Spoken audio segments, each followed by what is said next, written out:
हम election commission को chair को रेस्पेक्ट करते हैं, लेकिन जैसे बिहार में 40 लाखों का ज्यादा आदमी को नाम निकाल दिया और बंगाल में भी करने वाला है, अगर करेगा तो घेराव कर्मसूची करेंगे, पूरा घेराव होगा, पूरा आंदोलन होगा।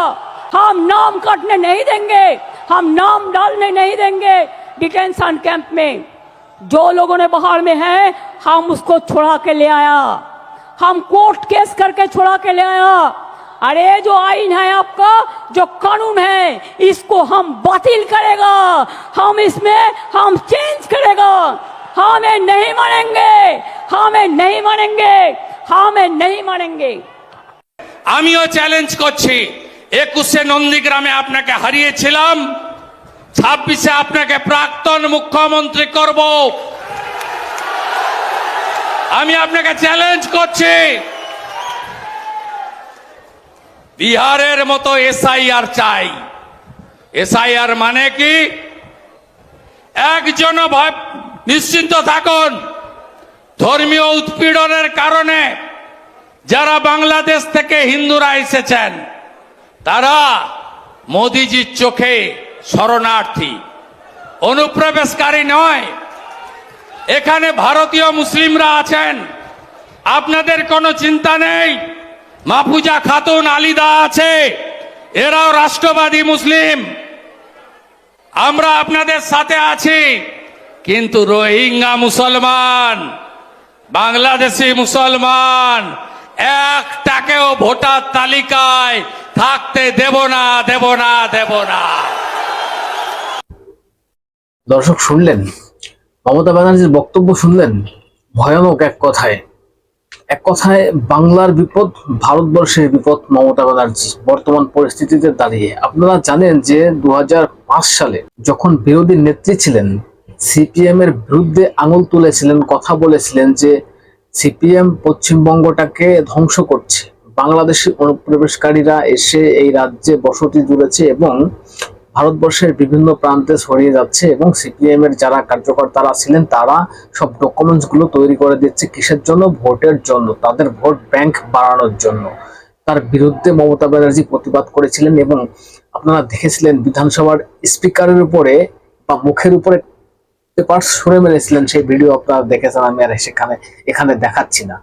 আজকের দিনে দাঁড়িয়ে মমতা ব্যানার্জি এইসব বক্তব্য রাখছেন। আপনারা জানেন ধর্মতলা গতকালকে 21শে জুলাই পালন করা হয়েছে এবং কেউ কেউ বলে থাকেন এটা হচ্ছে মানে সব চোরেদের এক জায়গায় হওয়ার দিন, ধর্মতলা এটা সেই দিন। তবে মুখ্যমন্ত্রীর পাল্টা শুভেন্দু অধিকারীও চ্যালেঞ্জ ছুড়েছেন। শুনলেন শুভেন্দু অধিকারীর বক্তব্য যে আপনাকে আমি নন্দীগ্রামে হারিয়েছি, আপনাকে 2026 আমি প্রাক্তন করে ছাড়বো এবং বিহারে যে নির্বাচন কমিশন যে কাজটা শুরু করেছে, যারা অবৈধ বাংলাদেশি মুসলিম এবং যারা রোহিঙ্গা তাদেরকে 40 লাখ নাম বাদ দেওয়া হয়েছে ভোটার লিস্টের থেকে এবং বাংলায়ও এই কাজটা করা হবে। একটা রোহিঙ্গা, একটা বাংলাদেশি মুসলমানও এই পশ্চিমবঙ্গে থাকতে পারবে না। আপনাকে দেখিয়ে দেবো কার্যত মুখ্যমন্ত্রীর সঙ্গে শুভেন্দুর চ্যালেঞ্জ। যেটা প্রিয় দর্শক, আমি নয়ন রায়, আপনারা দেখছেন হাবড়া টিভি। দর্শক, কারো 5-8টা সুযোগ নেই, 5-8টা অথেন্টিক করে বাস্তব রিয়েল কথাটা বলছে, যেটা সত্য সেটাকে স্বীকার করতে হবে, অন্যের বিরুদ্ধে প্রতিবাদ করতে হবে। অন্যের বিরুদ্ধে আমাদের প্রতিবাদ চলবে। তবে আপনাদের বলবো চ্যানেলটা সাবস্ক্রাইব করে পাশে থাকুন, সঙ্গে থাকুন। দর্শক, এবার পয়েন্টে আসি। মুখ্যমন্ত্রীর এই ভয়ানক বক্তব্য, আমি কয়েকটা কথা আপনাদের বলতে চাই। দর্শক দেখুন, বাংলা থেকে বাঙালিদের বাংলাদেশি বলে তাড়িয়ে দেওয়া হবে, তাদের ভোটার লিস্ট থেকে নাম বাদ দেওয়া হবে, এটা আমরাও কখনো চাই না। কারণ যারা ভারতীয় তারা কেন এই হেনস্থার ভিতরে পড়বেন বা ভুগবেন, এর বিরোধিতা আমিও করছি। এবং মুখ্যমন্ত্রী যেটা বললেন যে কাউকে নাম বাদ দিতে দেব না, কোনো নাম বাদ দেওয়া যাবে না, এবং কোনো নাম যদি বাদ দেওয়া হয় আমি আন্দোলনে নামবো, রাস্তা ঘিরে ফেলবো, নির্বাচন কমিশনকে ঘিরে ফেলবো। মানে উনি এটা করবে যদি পশ্চিমবঙ্গে এটা চালু করা হয়, করবে তো 100%।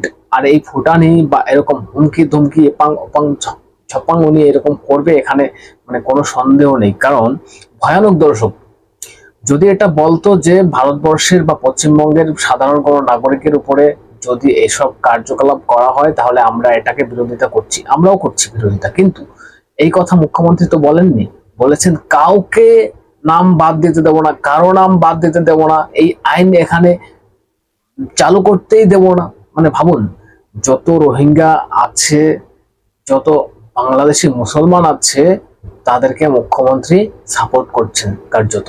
এবং দর্শক, আমি আরেকটা কথা আপনাদের বলে রাখি, সারা ভারতবর্ষ জুড়ে বাংলাদেশি মুসলিম এবং রোহিঙ্গাদের পাকড়াও চলছে, এবং ভারতের বিভিন্ন প্রান্তে বিজেপির শাসিত রাজ্য রয়েছে সেখানে তো হচ্ছে, এবং অন্যান্য যে স্টেটগুলো রয়েছে যেখানে বিজেপি ক্ষমতায় নেই সেখানকার মুখ্যমন্ত্রী বা সেখানকার সরকারও ভারতবর্ষের এই আইনটাকে সাপোর্ট করছে।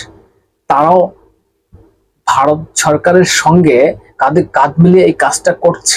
এবং আপনারা এটা ভাবুন, পশ্চিমবঙ্গ বাংলাদেশ লাগোয়া, মোটামুটি এক লাফ দিলেই এই পার ওপার। এবং যেখানে বিশ্বাস করে ভারতবর্ষের হোম মিনিস্টার যে পশ্চিমবঙ্গে এতটা অনুপ্রবেশ হয়েছে, যা ভারতবর্ষের বিপদ, শুধু পশ্চিমবঙ্গের না, প্রধানমন্ত্রীও এটা জানে। এবং সেখানে আমাদের দেশের সমস্ত রাজ্যগুলোকে চেক দেওয়া হচ্ছে, আর পশ্চিমবঙ্গ মানে বাংলাদেশ লাগোয়া পশ্চিমবঙ্গ, সেখানে মমতা ব্যানার্জি আপনি কিছু করতে পারবেন না, আপনি করবেন না। এখানে তো কয়েক লক্ষ আছে, 10-15 লক্ষ ছাড়িয়ে যাবে আমার হিসাব যতটা আজ আমার কাছে আছে। মুখ্যমন্ত্রী আজকে এই কথা বলছেন।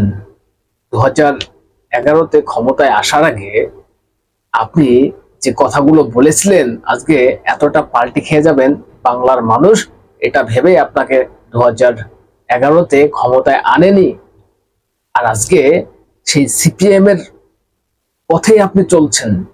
এখানে যদি আরেকটা কথা বলতে হয় যে একমাত্র ভারতবর্ষে বিজেপি হচ্ছে রাষ্ট্রবাদী পলিটিক্যাল পার্টি। কেন বলছি? কারণ বিজেপি ভারতবর্ষের ভালোটা চায়, ভারতের ক্ষতি হোক বিজেপি এটা কখনো চায় না। তাই তো এই অভিযানটা চালু করেছে যে অন্য দেশ থেকে কেন অনুপ্রবেশকারী হয়ে ভারতবর্ষে থাকবেন, খাবেন, পড়বেন কেন? এটা তো দেশের জন্য বিপদ। তার জন্যই বলছি, মানে ভারতবর্ষে একমাত্র রাষ্ট্রীয় পলিটিক্যাল পার্টি যদি থেকে থাকে একমাত্র বিজেপি। আর এই পশ্চিমবঙ্গের সরকার কি চায় দর্শক আপনারা ভালো করে জানেন। 2026-এ যে ইলেকশন আসতে চলেছে সেখানে মুখ্যমন্ত্রীর নৌকা যে টলমল করছে কোনো এখানে পরিষ্কার।